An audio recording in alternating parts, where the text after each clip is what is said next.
was born into a rich and important family in Tyrone, Ireland. I was the younger of two daughters, and we were the only children. My sister was 6 years older than me, so we didn't play much together when I was young, and I was only 12 years old when she got married. I remember the day of her wedding. Well, many people came, all of them laughing, singing, and happy. But I felt sad when my sister left with her new husband, Mr. Carew. She was always very nice to me, nicer than my mother. And so I cried when she went away to her new home in Dublin. My mother and father didn't love me.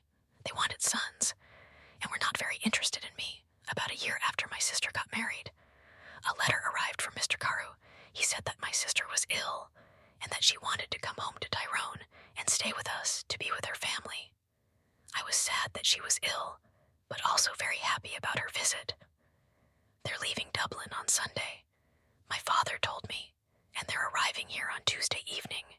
Tuesday came, and it was a very long day. Hour after hour came and went, and I listened all the time for my sister and her husband. Now the sky was dark, and soon it was midnight, but I couldn't sleep.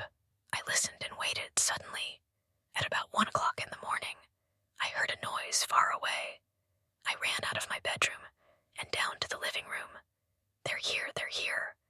I called to my father, and we quickly opened the front door to see better. We waited there for a few minutes, and we heard the noise again. Somebody crying far away in the night, but we saw nothing. There were no lights and no people there. We went outside waiting to say hello and to help my sister with her bags, but nobody was there. Nobody came. I looked at my father, and he looked at me. We didn't understand, I know. I heard a noise. He said yes, I answered. I heard it too, Father. But where are they? We went back into the house without another word. We were suddenly afraid. The next day, a man arrived and told us that my sister was dead on Sunday. She felt very ill on Monday. She was worse. And on Tuesday, at about 1 o'clock in the morning, she died at the same time that we were outside the house in the night waiting for her. I never forgot that night for the next 2 years. I was very sad. You could say that I stopped living. I didn't want to do anything or speak to anyone. Mr. Carew soon married another young woman in Dublin, and I felt angry that he forgot my sister so quickly. I was now the only child of a rich and important family. So before I was 14 years old, men started to visit our home. They wanted to meet me and perhaps to marry me, but I didn't like any of these men, and I thought I was too young to be married. When I was 16, my mother took me to Dublin. Dublin is a big city, she said. We're going to meet richer and more interesting men than the ones back home in Tyrone. We can easily find you a good husband in Dublin. I began to be happier. I met a lot of friendly people, and I went dancing every evening. A lot of young men came to speak to me and ask me to dance. I liked talking to them. I started to live and laugh again, and I didn't think about my dead sister all the time. But my mother was not so happy. She wanted me to find a husband quickly one night. Before I went to bed, she came into my room and said, "Do you know Lord Glenfallen?" "Oh yes," I answered. "He's that ugly old man from Carilla. He's not ugly, and he's not old, Fanny." My mother said quickly, "He's from a very rich and important family too, and he wants to marry you. He loves you, loves me, wants to marry me. But he's making a mistake, Mother." I said, "I don't love him. I can't marry somebody I don't love. Think about it." "Fanny," my mother answered quietly, "Yoon's a good man, and he wants to marry you. You're a very lucky young woman." My mother left the room, and I sat quietly for a long time. Lord Glenfallen was a nice, friendly man. I thought I didn't love him. No, but I did like him. He always talked about interesting things. I never felt happy at home with my mother and father, but I always felt better when I talked to him the next morning when I saw my mother. I said only one word, yes, Lord Glenfallen, and I got married the next spring, and 2 days after our wedding, we said goodbye to my family and left Tyrone. 3 days later, we arrived in Carilla, and I saw my husband's beautiful house. For the first time, it was near a river, and there were many trees and flowers in the garden. Birds sang in the trees, and the sky was blue. I stood next to him and looked at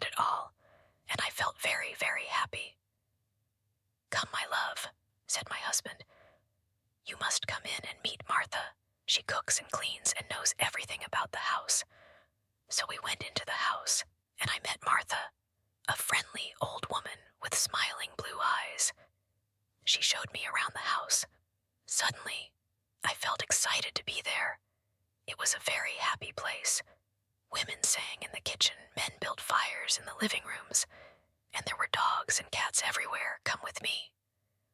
Now, Madam, said Martha, and look at your bedroom. Then we can take up your bags, and you can wash before dinner. I followed her, and soon we arrived at a big brown door. This is your room, she said, and she opened the door. I stood and looked, suddenly cold with fear. In front of me stood something big and black. I didn't know what it was. I thought it was an old coat, but without anybody inside it, I jumped back quickly, very afraid, and moved away from the door. Is something wrong? Madam Martha asked me. Nothing. Perhaps it's nothing, I answered quickly, but I thought I saw something in there. I thought I saw a big black coat there when you opened the door. Martha's face went white with fear. What's wrong? I asked her. Now you look frightened. Something bad is going to happen, she said. When someone sees the black coat in this house, we know that something bad is going to happen soon to the Glenfenn family. I saw the black coat when I was a child, and the next morning, old Lord Glenfallen died. Something bad is going to happen. Now, madam, I know it. We went down to have dinner. I felt unhappy, happy, and afraid, but I didn't say anything to my husband about the black coat. I wanted to forget about it and be happy again. The next day, Lord Glenfallen and I went for a walk together to look around the house and gardens, because I wanted to know my new home better. I like this house and all the people here, I said, and I'm happy to be here with you. It's much better than Tyrone. My husband was quiet for a long time. He walked with his head down, thinking. Then suddenly he turned to me, took my hand, and said, Fanny, listen to me. Listen carefully. There's something I must ask you. Please, please, only go into the rooms in the front of the house. Never go into the rooms at the back of the building, or into the little garden by the back door. Never. Do you understand me? Fanny. His face was white and unhappy. I understood his words, but I didn't understand why he was suddenly a different man here at Cahargilla. He never smiled or laughed anymore. Perhaps the back of the house was dangerous, I thought, but he didn't want to talk about it anymore. We went back to the house without speaking, and again I tried to forget his words and to be as happy as I was before. It was about a month later that I met the other woman for the first time one day. I wanted to go for a walk in the gardens. It was a beautiful day, and I ran up to my room after lunch to get my hat and coat. But when I opened the door of my room, there was a woman sitting near the fire. She was about 40 years old, and she wore a black coat. Her face was white, and when I looked closely, I saw that her eyes were white too. She was blind. Madam, I said, this is my room. There is a mistake. Your room, she answered. A mistake? No, I don't think so. I don't think there's a mistake. Where is Lord Glenfallen? Down in the living room, I said. But who are you? And why are you here in my room? Tell Lord Glennon that I want him, was all she said. I must tell you that I am Lady Glenfallen, and I want you to leave my room. Now, I said, Lady Glenfallen, you are not. You are not. She cried and hit my face very hard. I cried out for help, and soon Lord Glennon arrived. I ran out of the room as he ran in, and I waited outside to listen at the door. I did not hear every word, but I knew that Lord Glenfallen was very angry, and the blind woman was very unhappy when he came out. I asked him, who is that woman, and why is she in my bedroom? But my husband didn't answer me again. His face was white with fear. His only words were, forget her. But I did not forget her, and every day it was more and more difficult to talk to my husband. He was always quiet now, always sad and afraid. He sat for hours, looking into the fire with his unhappy eyes, but I didn't know why, and he didn't want to tell me. One morning after breakfast, Lord Glenfallen suddenly said, I have the answer. We must go away to another country, to France or Spain. Perhaps, what do you think, Fanny? He didn't wait for my answer, but left the room very quickly. sat and thought for a long time. Why must we leave Cahargilla? I didn't understand, and I didn't want to go too far away from my mother and father in Tyrone. They were old now, and my father was sometimes ill.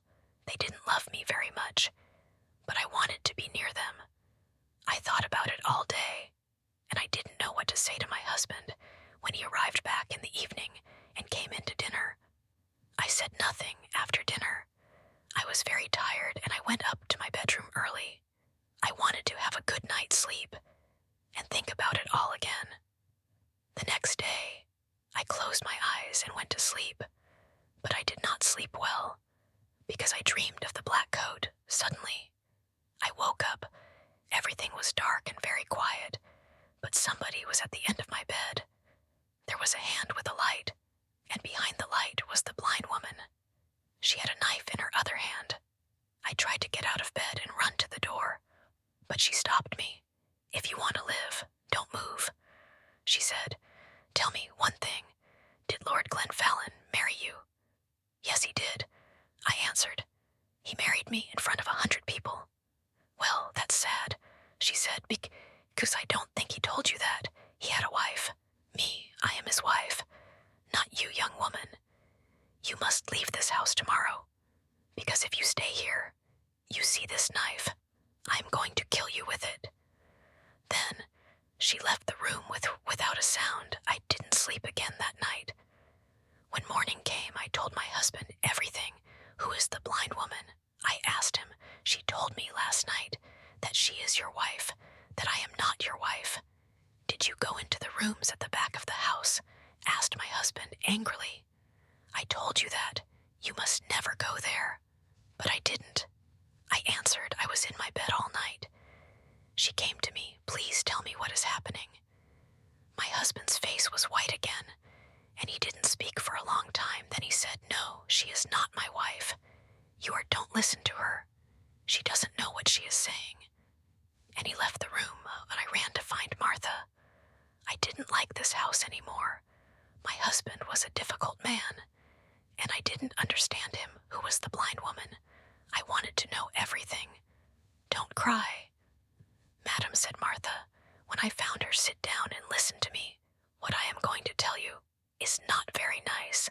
The blind woman, the woman in the black coat, is dead. You saw her ghost. She was married to your husband, and she was Lady Glenfallen. Nobody knows how she died. Her bedroom room was at the back of the house. Somebody saw your husband with a knife in his hand on the night she died. But did he kill her? Nobody knows. When we found her, the knife was on the floor next to her, and her eyes. Somebody cut her eyes out after she died. Perhaps he didn't want her to see his other women, his next wife, you." I didn't wait to speak to my husband again. I left that day. I was too afraid to stay another minute at Carilla. I knew that the blind woman was going to come back again and kill me. I said goodbye to Martha, took my bags, and told my driver to take me back to Tyrone Grown. I am happy living here with my mother and father. Now, the house is quiet. I sleep well each night, and they are friendlier to me than they were before. Sometimes my dead sister visits me at night, but I am never afraid. She tells me that the blind woman is trying to find me at Carilla, and that she wants to kill me. She is jealous of me, but she can never find me there.